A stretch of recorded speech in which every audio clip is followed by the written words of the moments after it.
At 2 a.m., my wife told me she wanted space, complete control over when we stole, when we saw each other, when I was allowed in her life. It was nearly 2 in the morning, the kind of hour where silence feels heavier than the dark.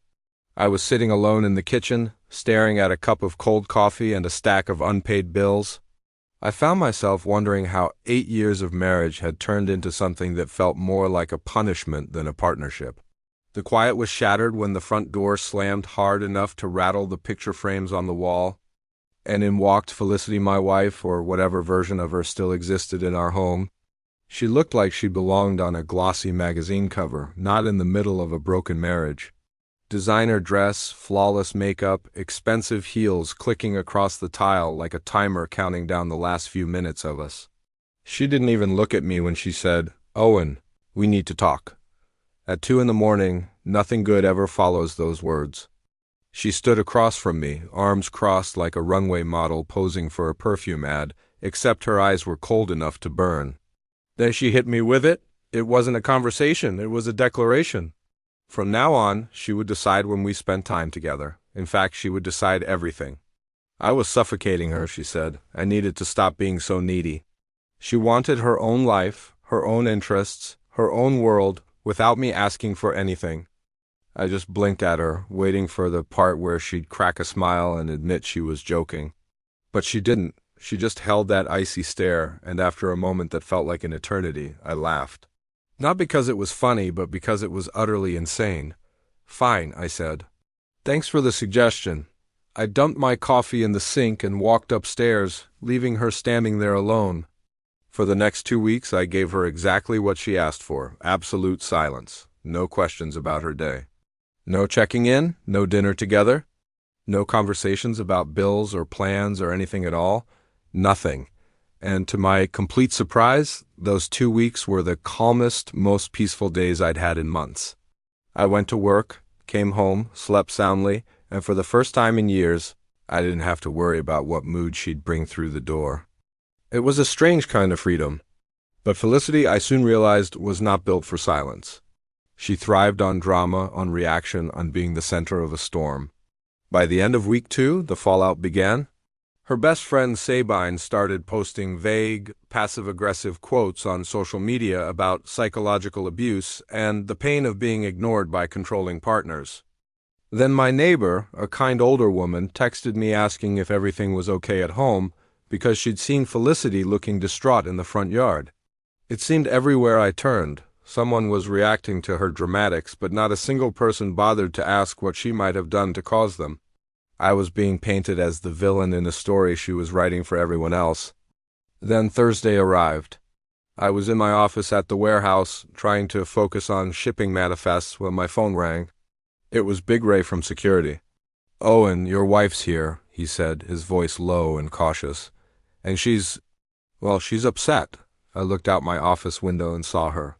She was striding across the dusty concrete floor in her expensive gallery clothes, hair perfect, heels completely out of place in a building filled with forklifts and the smell of diesel fumes. The entire warehouse floor seemed to slow down. Workers pretended not to stare, but you could feel the collective pause. She didn't even bother to knock. The office door flew open and she stormed in. "You've gone too far," she yelled. I didn't flinch. I just slid a thick manila envelope across the desk toward her. "Not far enough," I said calmly. She looked down at it, confused, then tore it open. Divorce papers. Her face, which had been twisted in anger, drained of all its color. "What the hell is this?" she whispered, her voice trembling. "You wanted independence?" I told her. "You wanted space. I'm just making it permanent."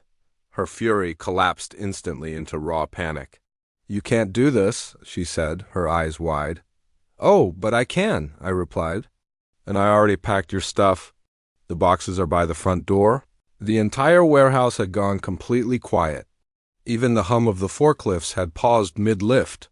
She must have realized she had an audience because she lowered her voice, hissing at me, "You fool. You really think you can just throw me away like this?" I leaned back in my chair and looked her right in the eye. "I'm just giving you exactly what you asked for," I said, and then I hit the intercom button on my desk. "Security to my office, please," Ray was there in seconds. He escorted her out as she screamed, "This isn't over, Owen. This is not over." I knew it wasn't. Not with Felicity. Drama was her lifeblood, and she wouldn't go quietly. When I got home that evening, just as I expected, she was there, waiting on the porch, tears streaking her perfect makeup. But something was different. The boxes I'd packed were gone. Her voice was soft, pleading, a tone I hadn't heard in years. "I didn't mean what I said, Owen. Please, just talk to me." I shook my head and pulled out my keys. "No," I said, unlocking the front door. "You meant every single word." As I started to go inside, she grabbed my wrist, her grip surprisingly strong, her nails digging in. "Listen to me," she demanded, her voice rising again. "Let go, Felicity," I said, my voice low and firm. She didn't. "Let go," I repeated, a little louder this time. When she only dug her nails in deeper, I pulled my arm away forcefully.